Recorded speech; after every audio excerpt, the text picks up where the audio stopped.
Hello, everyone. In this episode of the Turntable Photogrammetry Basic Series, I will import the high poly mesh into Blender and clean it up a bit before creating the low poly version. I will need to remove unnecessary parts and close any holes, as they can cause issues with the Remesh tool, which I will use to create the low poly version. Before we begin, I'd like to remind you that the PDF transcription of all the episodes in this series is available for free download at the link in the description. The package also includes the photographs used, with a green background already removed. This is also a great time to subscribe to the channel and enable notifications. To import the OBJ file, go to File Import OBJ and select the copy file, named High Poly, which was saved at the end of the previous episode. To center the mesh in the viewport, I select it and press the period key on the numpad, or choose Frame Selected from the View menu in the 3D viewport.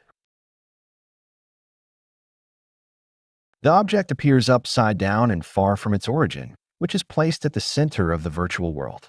However, I prefer to avoid moving or rotating it. I also don't apply lock-rot scale transformations.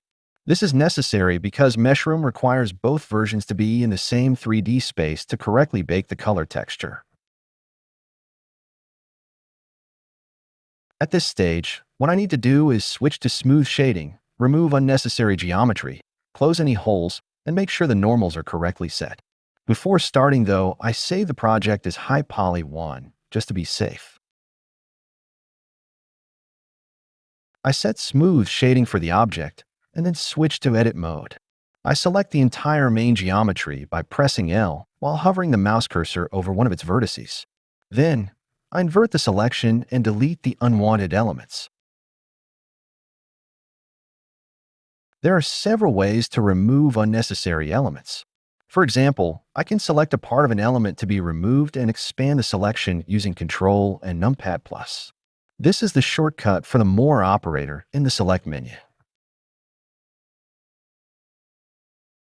Alternatively, I can use freehand selection by holding Ctrl and right-click, which works best in wireframe mode, allowing me to select elements that are not in the foreground.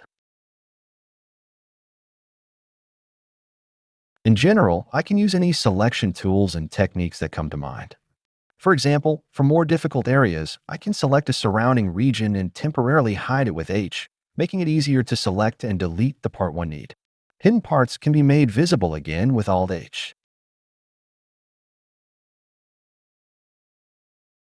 All these holes need to be closed, preferably with a good amount of geometry, since they will later be adjusted with some sculpting.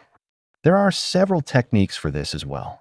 For example, I can create concentric loops by selecting an edge ring and using extrusion, then closing the center with Merge at Center. Another option is to use the Grid Fill tool, for which I recommend switching to Edge Selection mode. This tool works if the perimeter's vertex count is even, so in some cases, I may need to subdivide an edge to meet this condition. In this case, Grid Fill didn't work because I selected not only the perimeter of the hole, but also a triangle. I simply need to deselect the extra edge and try again. However, the geometry was too irregular to get a good result, so I first extruded it, then beveled it, and finally closed it. To check for any remaining holes, the easiest approach is probably to select everything and use the Select Boundary Loops operator. In this case, the operator didn't return any elements, meaning the object is completely closed. Now I can switch to Sculpt mode and refine the areas I manually closed to make them look more natural.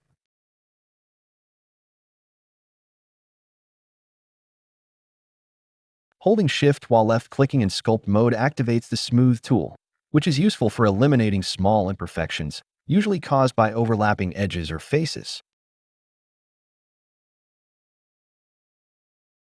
To examine the texture generated by Meshroom on this object, I drag the EXR file into a shader editor with the object's default material. Then, I connect the texture to the base color input of the material. In a 3D view, I switch to rendered mode to inspect the result. Some errors are visible, mainly due to closing the holes, but they won't be difficult to fix in Substance Painter or other software, including Blender itself.